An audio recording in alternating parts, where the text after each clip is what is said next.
So, what is the role of dietary protein? So let's start with the first question. So excess, what is the theory behind it really? That excess protein may lead to increased uremia, and whereas reduced protein will lead to body mass loss and malnutrition. So what do we do?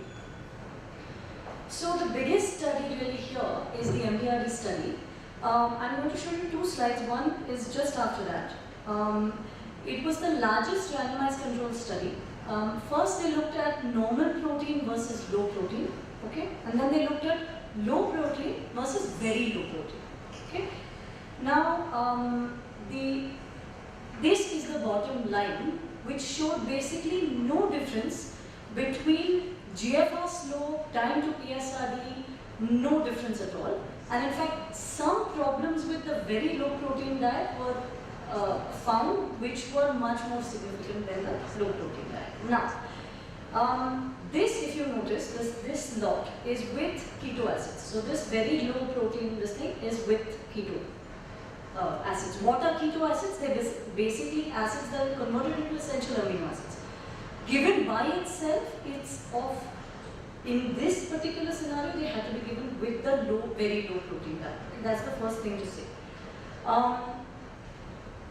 Now, when they actually showed the Indian studies, in Indian studies the protein intake in fact was 0.58. Anyway, you're a vegetarian, it's not going to be much more than that. So we say, okay, 0.6 to 0.8 grams per kg per day seems to be relatively safe. What do you have to make sure with this is that you're not acidotic, because that will increase your breakdown. 60% of this should be egg, should be biological protein, which means egg equal to 100%. For example, soya I think is 80%, chicken is I think 76%. And malnutrition really should be avoided. Okay. Now, what are the KDIGO criteria? This is that it is 0.8 in people with eGFR of 30. Now this is very important because I see random advice being given to random patients with any sort of protein restriction, which I think this clarifies it that 30 is the criteria. High protein diet, okay, fair enough, should be avoided because it's you're at risk of progression. Now, just going back to, sorry, the keto acids, which was your question. First of all, the dose that is required is in excess of 9 tablets a day. Okay? So this one given OD, BD and all that is not. And it has to be accompanied with a very low protein diet, which we know doesn't work anyway. So therefore, moral of the story really not of any use. It is extremely also very expensive to give those keto acids. So that would be the... What actually is keto acids? They are essentially protein. They are amino acids converted to essential amino acids. And in a very low protein diet, it actually supplements your energy, kind of energy conversion. It's like this way that when you consume protein and if you haven't taken enough calories, the amino group from the protein will be split off. So if you have glutamate, for instance, which is an amino acid, the amino group goes off, it becomes alpha ketoglutarate, and alpha ketoglutarate can enter the Krebs cycle and be metabolized for energy. The amino group is going to eventually form ammonia, and that ammonia is going to be converted to urea. So what you are doing by giving a keto acid is you are allowing something to either enter the energy metabolism directly without generating the amino group, and therefore you reduce urea production. So it was believed, and the rationale for the MDRD study was that you would have less urea and creatinine production, and so these patients could be, their time to dialysis could be prolonged, but the study didn't prove that eventually.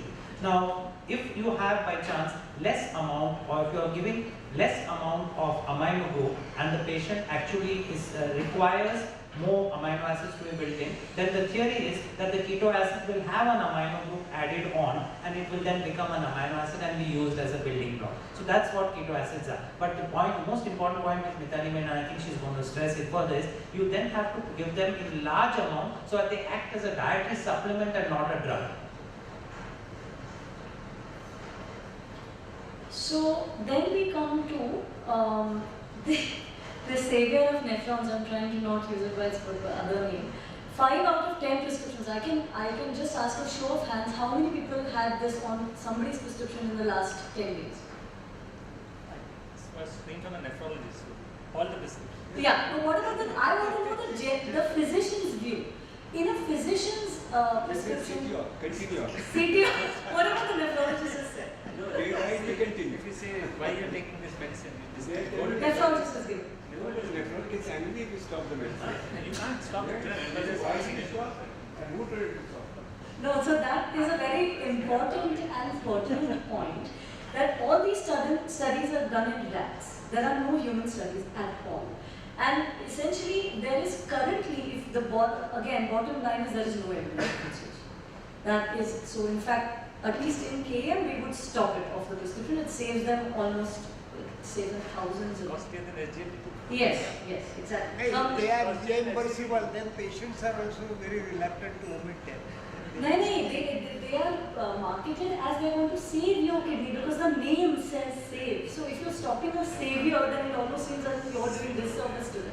You are a savior. Saving.